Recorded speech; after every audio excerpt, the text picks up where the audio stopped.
Our first scripture reading this morning comes from Genesis 1, verses 26 and 27 and 31. Let us listen for God's good news for us today. Then God said, "Let us make humankind in our image, according to our likeness, and let them have dominion over the fish of the sea and over the birds of the air, and over the cattle, and over all the wild animals of the earth, and over every creeping thing that creeps upon the earth." So God created humankind in his image. In the image of God he created them, male and female he created them. God saw everything that he had made, and indeed it was very good. And there was evening and there was morning the sixth day. And our gospel reading for this morning comes from Matthew's gospel, reading Matthew 22, verses 15 through 22. Let us listen with fresh ears to this familiar story. Then the Pharisees went and plotted to entrap him in what he said. So they sent their disciples to him along with the Herodians, saying, "Teacher, we know that you are sincere and teach the way of God in accordance with truth, and show deference to no one. For you do not regard people with partiality. Tell us then what you think. Is it lawful to pay taxes to the emperor or not?" But Jesus, aware of their malice, said, "Why are you putting me to the test, you hypocrites? Show me the coin used for the tax." And they brought him a denarius. Then he said to them, "Whose head is this, and whose title?" They answered, "The emperor's."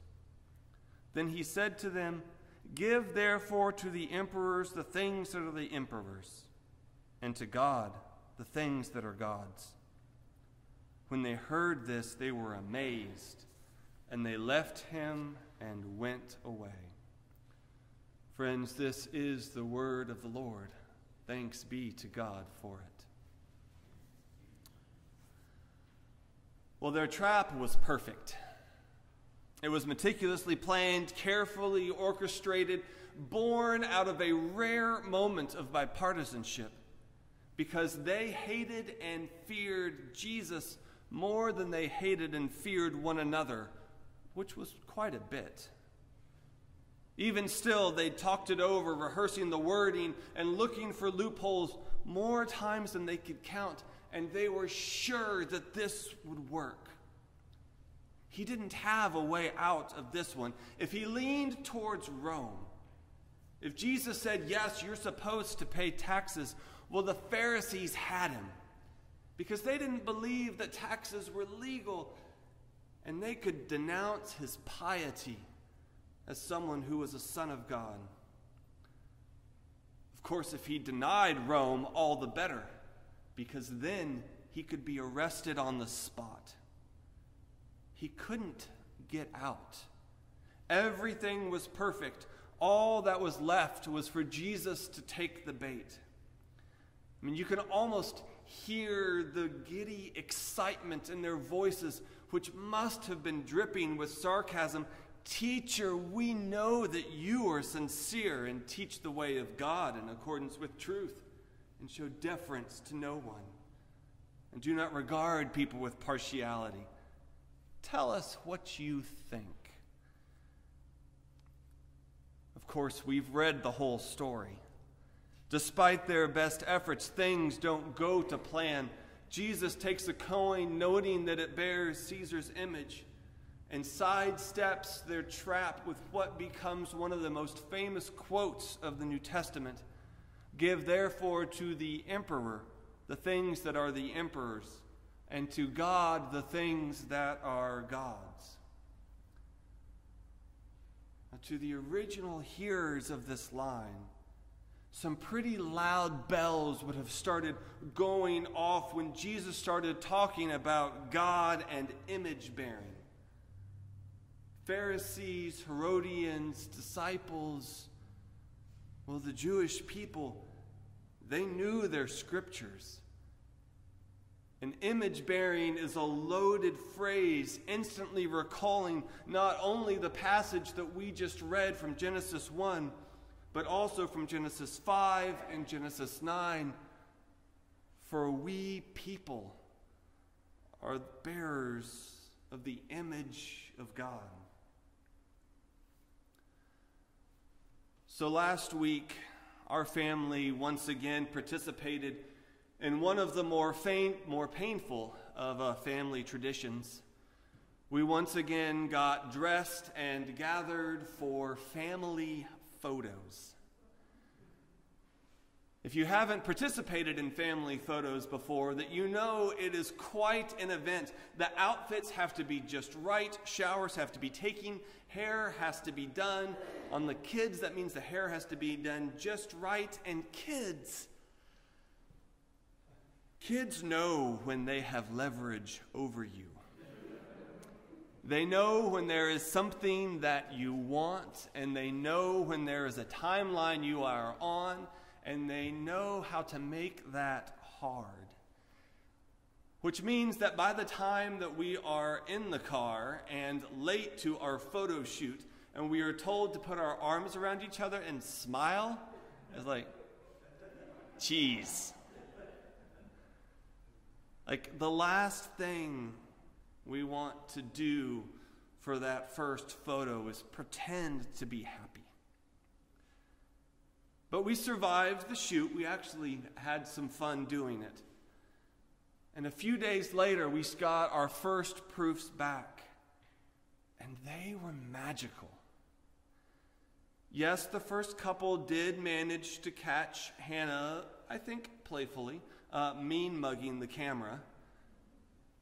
But the photographer managed to catch us in our best light. And I just don't mean in a lighting sense, as in the picture looked nice. She captured flattering photos, but she also somehow captured pure joy and our love for one another. And as I was looking through our photos, especially the photos of our children, I couldn't help but be reminded that we were not just created good by God who loves us, but that we were created good by God who loves us in God's image. And this idea that's introduced in Genesis and reinforced by Jesus, well, this idea that we are made in God's image guides us as one of the most powerful currents that runs throughout the Bible. Because we are, every one of us, created in God's image. You are a bearer of the image of the divine. Not only are you the image bearer, but the image bearer of the person that you are representing, that God has called you good. And within that image, we all have the love and the hope and the pure joy that comes to us from God. All of these things are there. The thing is that we live in a fallen and imperfect world. And before too long, we begin to suffer the accumulated effects of layered pain and rejection and disappointment and loss, stacked one upon another, until God's light that is within us begins to seem darkened, until the sound of our true name becomes somehow seemingly lost amongst the noise of the competing labels that we apply to ourselves or find have been affixed to our backs. Until the image of God is barely perceptible amongst the armor that we've chosen to wear and the damage that we've sustained. It would be convenient and easy to say that this is something that is done to us, we innocent people by those who are outside. But of course, we know that's not completely true.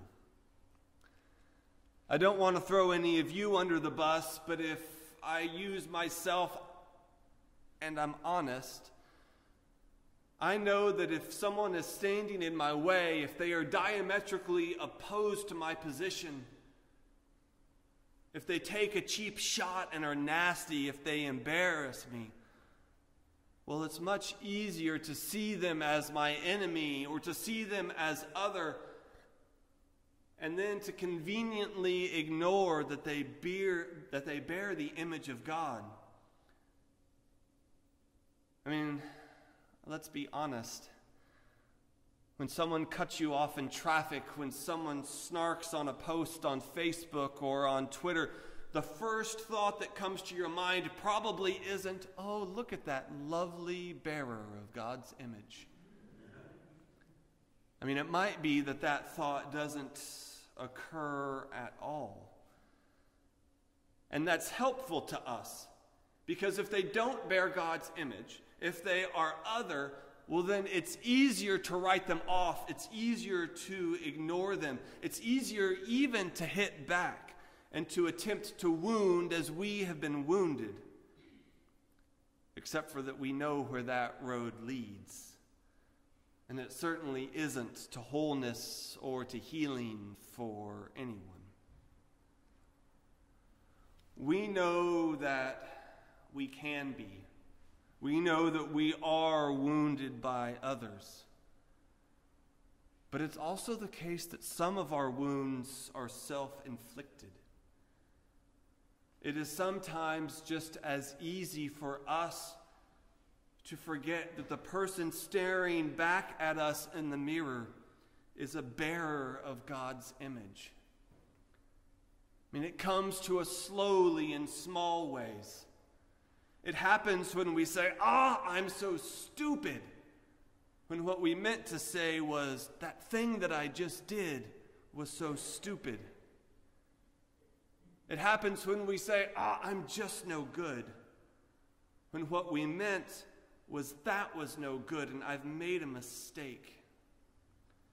It happens when we slowly, over time, diminish the light we see in ourselves so that we can no longer see anything except for the massive distance that stands between our idealized self and the self that we see when we look in that mirror.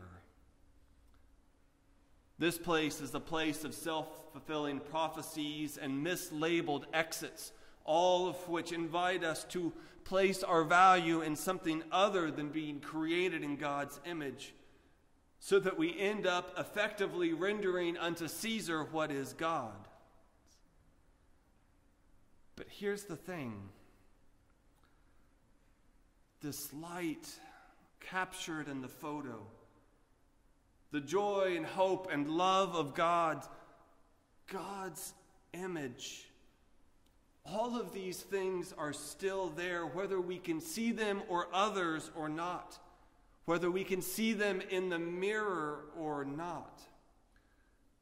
The image of God that God has placed in every human soul cannot be diminished or damaged by anything that this life can throw at us.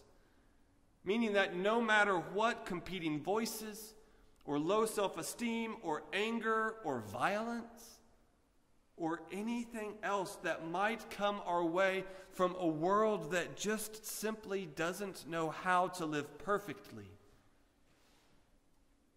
no matter what comes, we are still bearers of God's image.